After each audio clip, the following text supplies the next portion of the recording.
네, 오늘의 정치권 소식 정가 브리핑은 김준일 뉴스톱 대표와 함께 짚어보겠습니다. 어서 오십시오. 예, 안녕하세요.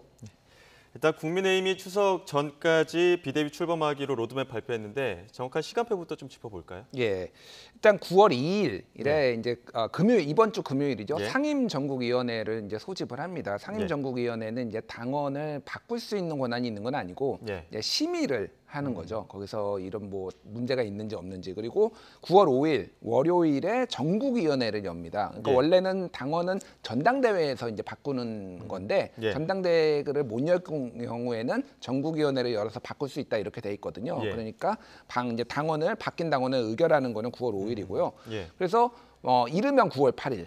이제 목요일이죠. 목요일에 새 비대위가 출범을 하고 예. 이게 다음 날이 추석 연휴거든요. 금요일부터. 예. 그래서 이제 뭐 금, 토, 일, 월 이렇게 이제 추석 연휴가 이어지는데 대체주일까지. 문제는 그 다음 주죠. 14일, 9월 14일 수요일에 이 가처분 신청과 관련해서 양측이 다 냈는데 이거 신문기일이 잡혀 있어요. 예. 이때 바로 이제 결론이 나지는 않겠지만은 지난번에도 신문기일 하고 한 일주일 뒤에 났잖아요. 예. 그러니까 법원의 손에 이 새로 출범하는 비대위가 다 달려 있다. 예. 이게 앞에서 열심히 이렇게 해봤자 예. 다 무효가 될 수 있다. 뭐 이런 가능성을 배제할 수가 없는 그런 상황인 거죠. 예. 추석 이후에 또 어떻게 될지도 판단할 수 없는 상황인데 의총 어제 지금 조혜진 의원 어제 출연하셔서 의총에서 이 당원에 대한 의견들보다는 오히려 권성동 원내대표의 사퇴를 두고 굉장히 많은 의견들이 오갔다라고 이야기를 하더라고요. 예. 그중에서도 초재선 의원은 당 수습할 때까지는 그냥 가야 된다. 중진 의원은 즉각 사퇴해야 된다. 이렇게 의견이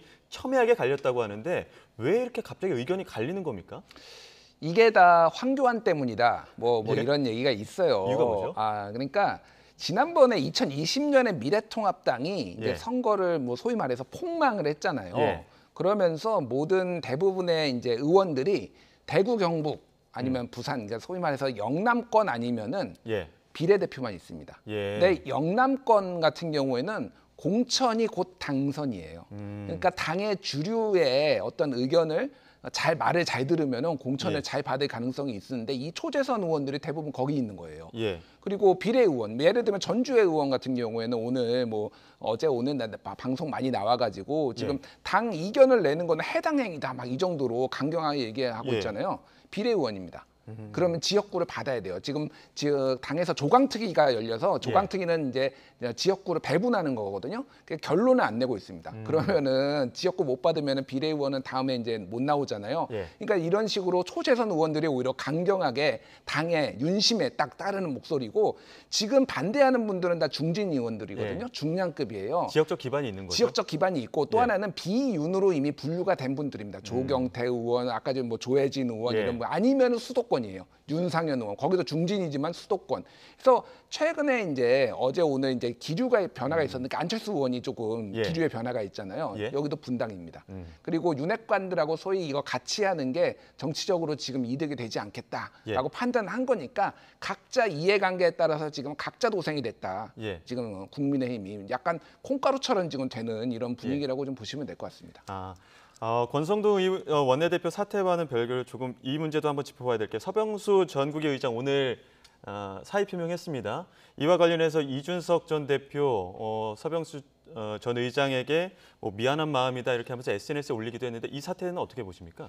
서병수 의장 같은 경우에는 이제 서병수 의원이라고 부르겠습니다. 전 예. 의장. 이분 같은 경우에는 어쨌든 5선까지 하고 부산시장도 하고 정치적으로 더 이상 뭐 소위 말해서 친윤으로 내가 이렇게 뭔가를 하겠다라는 그런 상황이 아닌 거죠. 그러니까 당의 중진이고 원로고 그러다 보니까 그러니까 이게 지금 가장 큰 문제는 뭐냐면요. 당이 결정을 내릴 수도 있어요. 이를테면 예. 비대위에 비대위를 만든다라고. 근데 플랜 B가 없다라는 거예요. 그러니까 예를 들면은 가처분 신청이 이준석 대표의 가처분 신청이 다시 인용이 된다라면은 예. 어떻게 할 것인가? 아무도 지금 그거에 대해서 예. 그 플랜 B 대안을 내놓고 있지 않아요. 근데 어떻게 되겠지. 당원 바꿨으니까 어떻게 되겠지. 근데 같은 판사거든요. 남부지법에는 가처분 신청을 판단하는 재판부가 그 황정수 판사 한 분밖에 없어요. 예. 그러면 그 판사가 보기에 예. 비대위원들 한 명 한 명한테 다 걸었잖아요. 예. 그때 당시에는 이준석 대표가 주호영 비대위원장한테 가처분 신청을 걸었을 때는 비대위원이 없었습니다. 선임되기 예. 전이었어요. 만약에 비대위원들이 있었으면 걸었을 확률도 있고 같이 그러니까 인용됐을 가능성이 직무정지가 됐을 가능성이 있거든요. 예. 그러니까 어떻게 될지는 모르겠습니다만 뭐 이 방향으로 갈 수도 있는데 이거에 대해서 지금 플랜 B가 없다라는 거는 이 당이 지금 얼마나 폭주기관차처럼 그냥 윤심에 따라서 예. 사실상 윤심이라고 지금 볼 수밖에 없는 해석들이 계속 나오고 있으니까 그냥 일사불란하게 일사불란도 아니죠. 각자 도생하면서 지금 움직이고 있다라는 게 그런 거고 서병수 의장 같은 경우에는 이미 누란지사 이게 굉장히 당이 위험한 상황이라고 판단을 하고 발을 한 발 빼고 지금 있는 상황이 아닌가 그렇게 보여집니다. 예, 그러다 보니까 당의 운명을 법원에 맡겨서야 되겠느냐 이런 지적들도 나오는 건데 지난 가처분 그 인용된 내용들을 봤을 때 추가 가처분은 어떻게 좀 흘러갈 것이라고 예상할 수 있을까요? 그러니까 알 수 없습니다. 이것도 알 수가 없는데 제가 말씀드렸듯이 같은 판사예요. 예. 그게 이제 되게 중요한 문제고요. 예. 또 하나는 이제 두 가지 쟁점이 있어요. 한마디로 얘기하면은 이제 국민의힘 뭐 이제 유상범 의원이나 이런 분들의 주장은 뭐냐면은 비대위원장 직무만 정지가 된 거지 비대위는 정지 안 된 거 아니냐. 근데 예. 이거는 비대위원장이 다 임명한 비대위원이거든요. 그럼 상식적으로는 이제 정지되는 게 맞죠. 근데 그걸 아니라고 주장을 했을 때 그러면 이 비대위에서 뽑은 새로운 비대위가 재기능을 할 것이고 판사는 내가 처음에 결정문 내린 거에 국민의힘이 제대로 따른 것이냐를 볼 거 아니에요. 예. 그러면 이제 어떤 식의 결론이 나올지. 예. 또 하나는 당원 개정을 했잖아요. 그래서 그쵸. 선출직 최고위원 5명 중에 4명이 사퇴하면 이거 비상 상황이라고 했는데 예. 이거는 소급 적용을 하는 거거든요. 지금 앞으로는 그렇게 벌어질 일에 대해서는 그렇다고 치고 그러면 이거를 과거에 이준석 대표의 권한이 심각하게 침해된 예. 상황에 대해서 소급 적용을 하겠다라는 건데 그러니까 일반적으로는 소급 적용이 안 되는 게 상식이에요. 예. 일반적으로는. 근데 이거는 어떻게 판사가 판단할지는 저도 모르겠습니다만은 이런 리스크가 있는 거에 대해서 제가 다시 한번 말씀드리지만은 그럼 플랜 B가 뭐냐. 이게 받아들여졌을 때 이거에 대해서 책임 있게 말하는 사람이 아무도 없다라는 게 이게 지금 이 국민의힘의 비극이라고 볼 수가 있겠습니다. 예. 뭐 일각에서는 윤핵관에 대한 비난도 많이 나오고 있는 가운데 지금 장제원 의원은 임명직 공직 맞지 않겠다 이렇게 또 의사를 밝혔거든요. 이러한 의사 표명이 당내 분위기에는 어떤 식으로 작용을 할까요? 그러니까 뭐 이선 후퇴 이런 용어를 오늘 언론들이 많이 썼어요. 예. 근데 장제원 의원은 원래 이선이었습니다. 앞에 나선 적이 한 그쵸. 번도 없어요. 예. 그러니까 막후다. 뒤에서 조종한다 이런 걸로 사실 욕을 많이 먹었고 본인은 억울하다라고 오늘 썼지만은 예. 그러니까 이게 큰 의미가 있느냐 이거는 사실은 지금 여권 내에서 벌어지는 다중 권력 투쟁의 한 일환으로 봐야 됩니다. 무슨 얘기냐면은 최근에 용산 대통령실에서 예. 소위 말하는 윤핵관들이 뭐 추천한 인사들이 지금 행정관, 비서관들이 대거 짐 싸고 있다. 지금 언론 보도 나오고 있잖아요. 그러니까 용핵관이라고 뭐 언론에서 부르더라고요. 예. 용산 대통령실 핵심 관계자들이 윤핵관들을 치고 있는 상황이에요. 그리고 대통령도 장제원 의원과 어느 정도 거리를 두려 하고 있다라고 한다라면은 지금은 장제원 의원은 여론을 보고 차라리 바짝 엎드리는 게 낫겠다. 빠르게 판단을 한 거고 예. 또 하나는 지금 그 장제원과 권성동 두 사람의 사이가 약간 멀어진 이런 뭐 예. 여러 정황들이 있잖아요. 예. 그러면 나는 뒤로 물러나는데 그럼 당신은 어떻게 할 겁니까? 예. 이런 메시지까지 지금 같이 던지는 뭐 이런 상황인데 예. 권성동 의원은 나는 대통령의 신임을 사실상 받았소라고 지금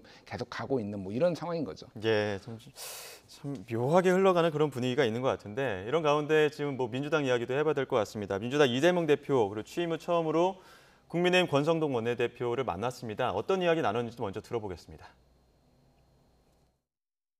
말씀이 첫째도 민생, 둘째도 민생, 마지막도 민생이다 이런 말씀을 하신 것을 제가 아주 인상 깊게 들었습니다. 지향하는 목적은 같고 다만 그 목표에 이르는 길이나 방법들이 좀 다를 수 있다는 점 정도가 차이가 아닐까 싶습니다.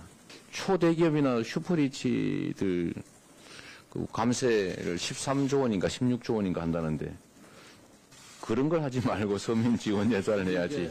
저는 그런 얘기를 앞으로 이제 아마 그 민주당의 철학과 우리의 그런 재정 운영 철학이 다르기 때문에 일어난 일이다 이렇게 생각을 하고요. 그 점에 대해서는 앞으로 또 정부를 불러서 서로 토론하고 논의하도록 그렇게 합시다. 이렇게 얘기하더라고요. 종부세로 운 띄었는데 예산안으로 맞받아쳤다. 뭐 이렇게 해서 뭐 서로 첫 만남이라고 하기에는 덕담치고는 굉장히 날카로운 신경전도 이어졌다 이렇게 하는데 첫 만남 어떻게 보셨습니까? 저는 이제 두 가지를 해봤는데요. 하나는 각자 이제 하고 싶은 얘기를 한 거죠. 예. 그러니까 협조 좀 해달라. 종부세 지금 감면하기로 했으면 해야 되는 거 아니냐 이렇게 얘기를 하니까 임대주택 이제 이번에 예. 뭐 반지하 뭐 이런 어려움 이런 예. 뭐 참사도 있었는데 임대주택 예산 다 깎으면은 이거 어떻게 할 거냐라고 이재명 대표가 이제 얘기를 했거든요. 그쵸. 그런 날카로운 게 있었는데 두 분의 소위 말해서 합이라고 하죠. 케미스트리가 저는 나쁘게 보이진 않았어요. 중대 또 선후배거든요. 그렇죠. 예, 그러다 보니까 나쁘진 않았는데 권성동 원내대표는 앞으로도 계속 하려고 하겠구나. 저는 저기에서 물러날 생각이 별로 없어 보인다. 협조를 요구하는 측면에서 봤을 때는 내가 원내대표로서의 역할을 충분히 할 것이다 이렇게 보시는 거죠? 예, 뭐 여러 가지 정황을 봤을 때, 그러니까 권성동 원내대표 같은 경우에는 나중에 사태가 수습되면은 내가 거취를 이제 결정하겠다라고 했잖아요. 예. 사태가 잘 수습되면은 거취를 결정할 필요가 없죠. 잘 된 그렇죠. 거니까 가면 되잖아요. 예. 그러니까 그런 뜻을 가지고 있고 오늘 대화가 오갔구나라는 거를 어느 정도 느낄 수가 있었는데 어찌됐든 뭐 두 분이 뭐 첫 만남치고는 신경전이 그 정도로 과하다기보다는 저는 예. 뭐 의외로 잘 맞을 수도 있겠다 이렇게 봤습니다. 예. 의외로 잘 맞았다고 평가는 해주셨는데 어찌됐든 첫 만남에서 예산안 이야기가 나왔습니다. 그리고 오늘, 그러니까 내일부터 정기국회 시작되는데 오늘 민주당 워크숍에서도 내일 정기국회를 앞두고 좀 전열을 가다듬었다 이렇게 하면서 박헌구 원내대표 이런 얘기도 했습니다. 윤석열 정부의 실정을 끊어낼 골든타임이다 이렇게 얘기도 했거든요. 과연 어떤 좀 견제와 어떤 여야 간의 대립이 벌어질까요? 일단 민주당의 색깔을 강하게 드러내려고 하겠죠. 아까 제가 예. 얘기했듯이 뭐 예산안 심사는 한참 뒤에 있겠지만은 예. 예산안에서 뭐 임대주택이라든지 뭐 지역 화폐라든지 일자리 예산을 대거 삭감한 것에 대해서 강력하게 이제 문제 제기를 할 것이고 예. 이제 본격적으로 이제 지금 그 이재명 대표가 당 수락연설에서 이렇게 영수회담을 제안을 했거든요. 그때. 근데 영수회담을 제안하면서 뒤에 이렇게 붙였어요. 영수회담 꼭 했으면 좋겠는데 싸울 건 싸우겠다. 예. 그러면은 보통 사람이 A와 B를 얘기를 하면은 B의 방점이 있으니까 A의 예. 방점이 있으니까 마지막에 있죠? 마지막에 있는 예. 거죠. 지금 싸우겠다. 이거는 윤석열 정부의 인기가 너무 낮기 때문에 실정이 분명히 있는 거고 지금 따지고 듣기 한두 개가 아니거든요. 그런 예. 부분에 있어서 굉장히 강력하게 드라이브를 걸 그런 야당의 어떤 태도 이런 것들이 좀 예상이 되는 그런 상황입니다. 예. 이재명 대표 인선, 당직자 인선도 한번 질문 드려봐야 될 것 같은데 지금 사무총장에는 조정식 의원, 정책위 의장에는 김성환 의원 유임했는데 어떻게 보셨습니까? 일단 뭐 조정식 의원은 본인이 이번 경기도지사에 후보로 나와가지고 네. 친명을 굉장히 본인이 자임을 했어요. 예. 그래서 사실상 이재명계로 이제 볼 수가 있을 것 같습니다. 그래서 정성호 의원이 누락했지만 본인이 안 하겠다라고 하면서 어느 정도 예상이 됐던 인선이다 이렇게 볼 수 있을 것 같고. 이 김성환 의원 같은 경우에는 이제 이해찬계라고 불렸는데 사실은 지금은 이제 이해찬계가 크게 의미가 있나? 신 이재명계 이렇게 또 얘기를 그렇죠. 하더라고요. 범 이재명계. 그래서 사실 이제 다 마음에 맞는 분들 이렇게 예. 같이 간다. 그리고 유임이거든요. 지금. 예. 그러니까 유임이니까 어느 정도 능력을 역량을 인정받았다라는 거고. 예. 저는 이제 눈에 보는 그러니까 좀 앞으로 주목할 부분은 새로 임명하는 그 지명직 최고위원이 어떤 그렇죠. 분들이 들어올 것이냐. 예. 이게 소위 말해서 통합형으로 갈 것이냐. 예. 이제 호남에 이제 한 분은 한다고 하는데 소위 말해서 좀 반대 목소리를 좀 강하게 내는 분들 중에서도 한 명이 들어올 수가 있을 것이냐. 그래서 그런 부분들을 좀 지켜봐야 될 것 같습니다. 예. 지금 사무총장이나 정책위 의장은 어떻게 보면 당내 어떤 기반을 위해서 친명계로 임명을 했다면 그와 반대로 최고위원 지명직 같은 경우에는 오히려 통합에 좀 방점을 찍을 거라고 보시는 겁니까? 근데 그게 당에서 반대하는 입장에서는 그 정도 통합으로 볼 것 같지는 않아요. 그러니까 예. 보통 이제 청년들 중에서 한 명 하고 그리고 지역 안배 할 텐데 그다음에 소위 말하는 비명계는 다 좀 이렇게 예. 들어가지 못하는 상황이 될 것 같거든요. 그리고 예. 지금 하는 게 지금 다시 권리당원 전원 투표 다시 추진한다. 그리고 당원 프리존을 당사에 만들어 가지고 여기에서 당원들이 자유롭게 오게 하겠다라는 거는 결국은 사당화를 더 강화하는 거 아니냐 이런 의구심을 또 받고 있기 때문에 그거를 가지고 당내에서도 좀 치열한 논쟁이 벌어지지 않을까 그렇게 보여집니다. 예, 알겠습니다. 여기까지 듣도록 하겠습니다. 지금까지 김준일 뉴스톱 대표와 함께 정가브리핑 정치권 소식 짚어봤습니다. 오늘 말씀 고맙습니다.